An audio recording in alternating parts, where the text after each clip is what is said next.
Jack Winter was a horror writer, but unlike any other, he was terrified of his own stories. Every menacing character he conjured, every haunting scene he drafted sent shivers down his spine. A looming dread always clawed at him, a dread that perhaps his dark imagination could seep into reality. Despite the anxiety, he couldn't stop writing.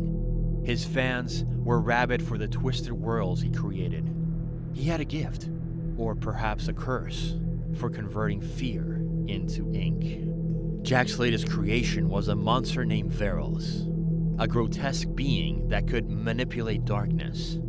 Veros had a habit of reaching into people's fears, making them so real that his victims would go mad.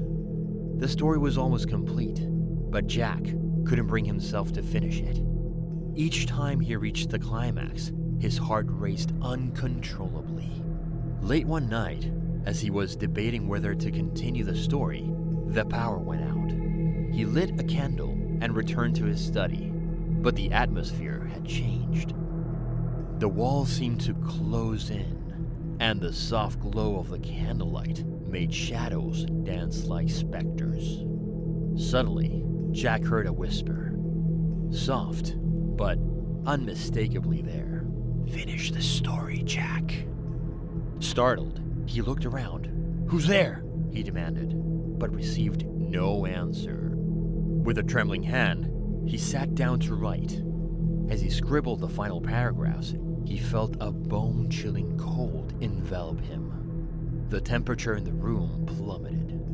Jack quickly penned the final line, wherein Veros was destroyed by the light of truth. But before he could lift his pen, the candle snuffed out, plunging him into darkness.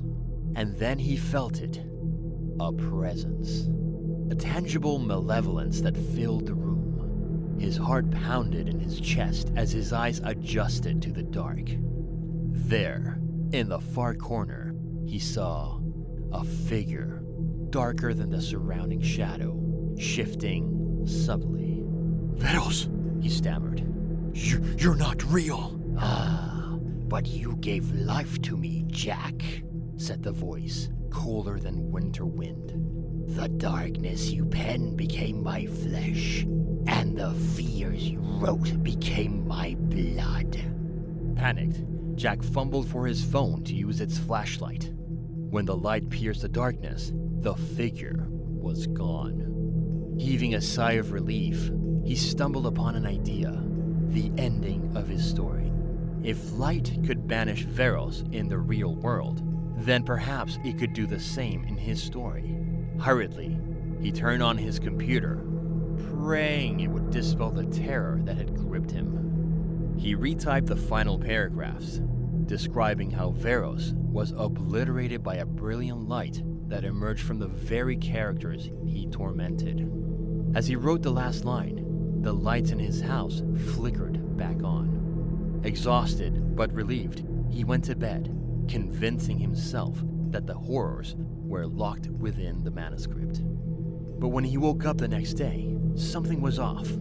The manuscript was missing. His computer had been wiped clean. Even his cloud storage offered no clues. It was as if the story had never existed. Confused, he searched his entire house. Finally, he found a single piece of paper on his study desk. It was a handwritten note. "Thank you for freeing me, Jack. You've written me out of my dark world, and now I am part of yours. A world full of fears for me to feast upon. Don't worry, you'll be seeing me again. Every time you imagine a new horror, know that it's me whispering in your ear." From that day on, Jack never wrote again. The haunting dread that he had once channeled into his stories now consumed him completely. Each creak in the house, each flicker of light, made his heart skip a beat. For he knew he was no longer alone in fearing the terrors he once created. Sometimes, late at night, he still hears the whisper, feels the temperature drop, and knows that the darkness he gave life to now breathes within his own world.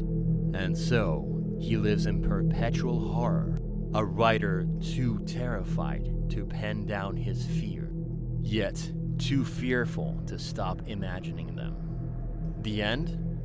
No. For Jack, it was just the beginning.